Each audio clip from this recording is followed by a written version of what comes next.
What's up, everybody? Welcome back to the farm. It has been almost 10 weeks since the Golden Wyandotte chicks came home with me, and the weather is finally going to allow for me to get them brought outside. In a perfect world, they probably would have come out of their brooder boxes a week, maybe even 2 weeks ago, but we just keep having these cold stretches. You know, we got down to below freezing again last week, and without the supplemental heat, I don't think that they're quite at an age, from what I've read, that they can handle that sort of cold and stuff without the heat lamps, without that supplemental heat. So looking at the long-range forecast, and with the size that they are now and the age that they are, I think that now is going to be a good time for me to be able to get them brought out to the coop here. Now, I wouldn't be me unless I overthought this, because that is just what I do with every single thing. So I'm a little bit concerned with the chicks are supposed to stay on their starter feed for a few more weeks, and I don't want my laying hens to be eating that medicated starter feed. So what I'm going to do is out here in run B, we'll call it, run A and run B, the hens are over in run A. Over here in run B, we're going to build a little mini coop, which is just going to be some 2x4s and plywood screwed together, but basically just a little small shelter inside of here, so that the young hens have somewhere to go when they're out here in the runs at night. It's going to have a little small roosting bar in it. It's going to be something super simple, something we'll be able to throw together and then knock back down real easy also. So they have something for shelter out in here, and they won't yet be intermingling with the grown hens. My concern isn't so much the size difference, even though especially the barred rocks here are quite a bit bigger than what the Wyandottes are right now, though they are getting a little bit close to the size of the Americanas, I think. I'm not so much worried about there being, bullying issues and, the big birds picking on the little birds, but it's mostly about that feed issue. I don't want these guys eating that medicated starter feed. And as you can see out here in the brooder room, these guys are starting to get pretty big. I mean, they're right up here at the top of the box.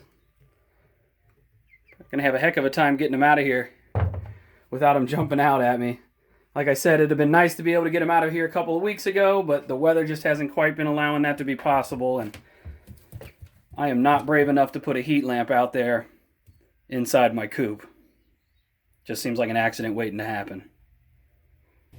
So we're just gonna use these little 2x4 frames that we slapped together real quick. All of this stuff is just scrap stuff that we had left from other projects. Random bits of plywood that we have from the workbench that we just built, and some other random pieces of plywood from other projects we did. And we're just going to kind of cobble it together and just build a little shelter.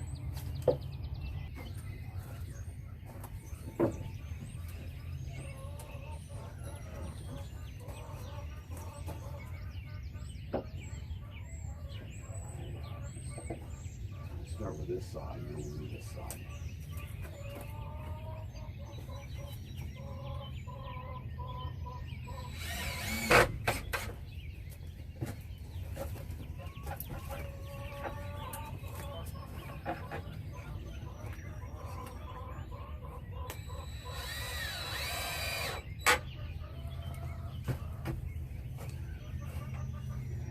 Screw the bottom over there. Keep it square.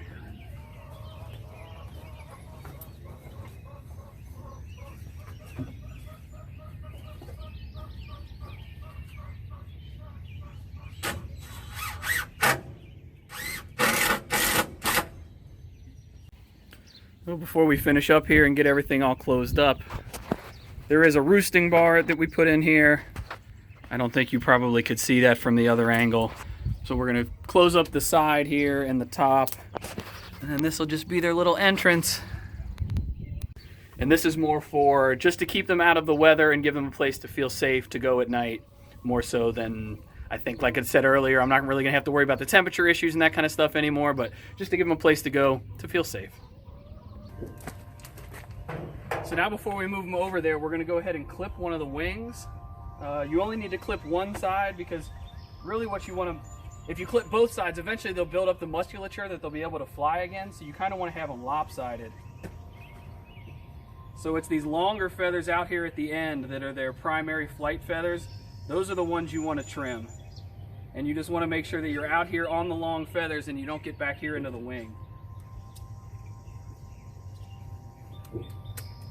And you can see it doesn't even phase her. Good job. So it might, hopefully it doesn't seem cruel, but we thought maybe it'd be a good idea to move them over here in something dark, so that's why we're putting them in the trash can a couple at a time. The barn isn't super close to the coop, so we figured maybe this was a good way to get them brought over and try to keep them calm. There you go.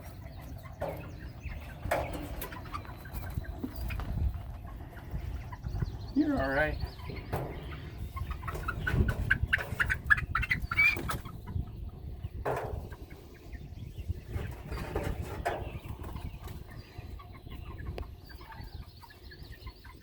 What do you think? Let's go get the rest of your sisters. So everybody's brought out here. Got a feeder and a water hung right here. There's another feeder hung up inside there.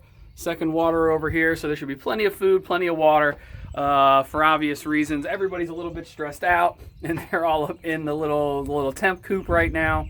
So come back out here in a couple of hours. I'm just going to leave them alone, let them acclimate, let them do their thing, and we'll come check on them in a little while. What do you think, girls? Some real dirt and stuff. Come on out and explore.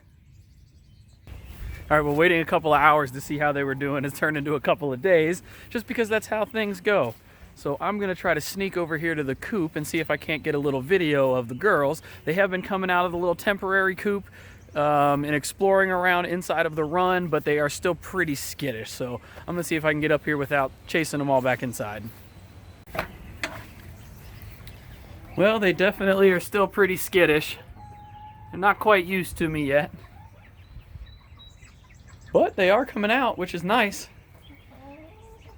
And they don't seem to be, man, you really see the size difference there. They don't seem to be super intimidated by the big birds, which is also a good thing. And the big birds don't seem to be going crazy, you know, wanting to get after them or anything. So far so good. Hey, pretty girls. So I am really happy with the results so far. Everybody seems to be decently happy. Nobody seems to be too stressed out. Everybody has transitioned pretty well. So like I mentioned earlier, something for the next like 10 days to 2 weeks. I'm probably gonna keep them over here in run B. And then probably what I'll do initially is open up the whole run again, let them have free reign to the whole thing, let everybody get used to each other. And then after maybe a week or so, we'll kind of just play it by ear, see how everybody's doing with each other. But after about a week or so, go ahead and cordon them off in one side or the other, and then start to get some grass and stuff growing back in the other side and get back on the normal schedule of rotating them back and forth, making sure they're getting bugs and green grass. So that's gonna do it for this one. If you keep chickens, am I crazy? Am I going to way too much trouble? Should I just be going ahead and putting the 10-week-old pullets out with the other hens and just going ahead and starting to feed them regular layer feed like I am the big birds, and just not so much be worrying about and stressing about this, which is kind of my move, unfortunately, but hey, I guess better safe than sorry. So if you know a little bit more about this than me, go ahead and let me know about it down in the comments. If you don't know more about this than me, let me know about that down in the comments too. And as always, if you enjoyed the video, think about subscribing. And until next time, y'all, we'll see you.